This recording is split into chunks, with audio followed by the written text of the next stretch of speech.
Hi everyone, I'm Russ Hamilton. I'm a retired sergeant with the California Department of Corrections and Rehabilitation. Hey there, Tier Talk fans and my Keepers of Chaos. Russ Hamilton here.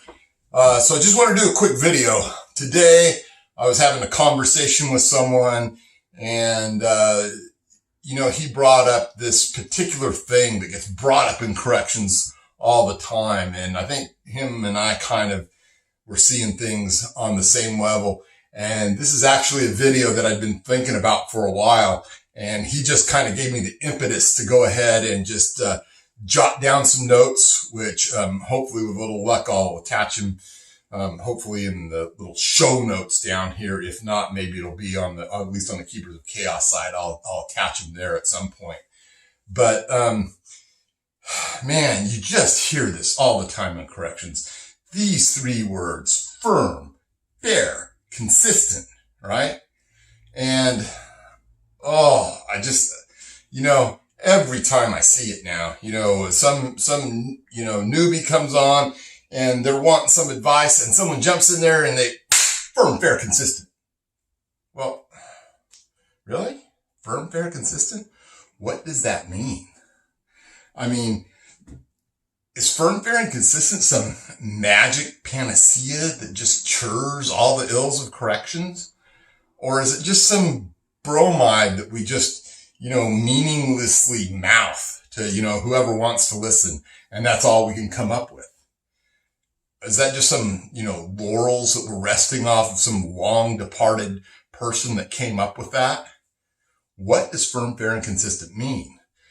More importantly, what should firm, fair, and consistent mean? That's the real important part. The root of the problem is that correctional staff have gotten to the point where they don't think about what it's supposed to mean. But I'm going to tell you what I think it should mean. And let me tell you this, that there's two things that it definitely isn't. Two things that it definitely should not be. All right. And let me tell you what the first of those is. The first of those things is it doesn't have any place in having some sort of, verbal judo connotation to it, right? Verbal judo has its place. Verbal judo, though, has a very small place, right? But this doesn't even add to any of that. And the second thing that it shouldn't be is firm, fair, and consistent shouldn't be directed or be the object that's pointed at inmates, right? The way that I view this whole thing, the way that I think that it's different, at least in the way that I look at it, down below we can have some discussion about this and whether you think I'm right or wrong, or maybe you've never thought about it the way I'm about to introduce to you. But what I think the real secret meaning is behind those three words, firm, fair, and consistent, is that is all about us. It's not about the inmates. It transfers into some of the things that we do and some of the interactions that we have for inmates, but it's not about the inmates. It really should be all about us. So first, let's start with that. Let's start with that very first word, firm. Firm is, or should be, our resolve to follow policy, procedure, and the law. But most importantly, our oath. Objective enforcement of the rules and an unwavering adherence to policy, law, and the Constitution, right?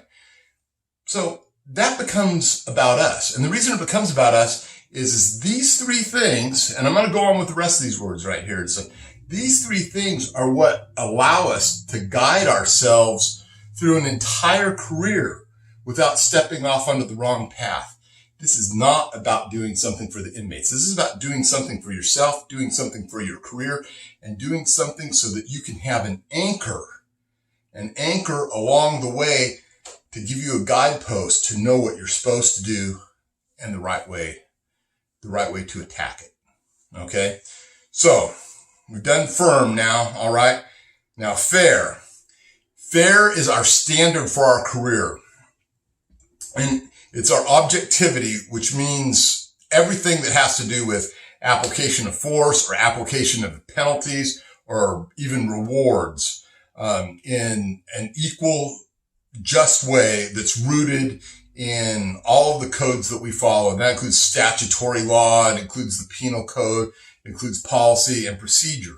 So just remember that, it's absolutely important that in our career we have that to follow. That's what fairness is. We don't dictate, we don't have to think for ourselves what fairness is because it's been given to us. It's like, it's like Moses coming down off the mountain.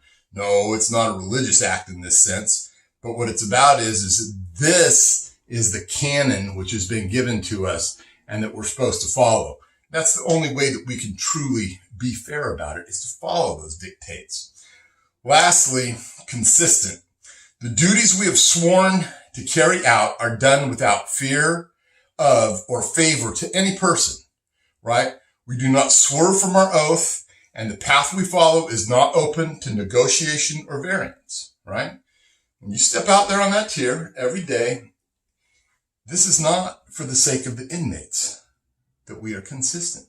This is for us. This is so we don't swerve off of the straight and narrow path. This is so we have a way to stay centered and focused.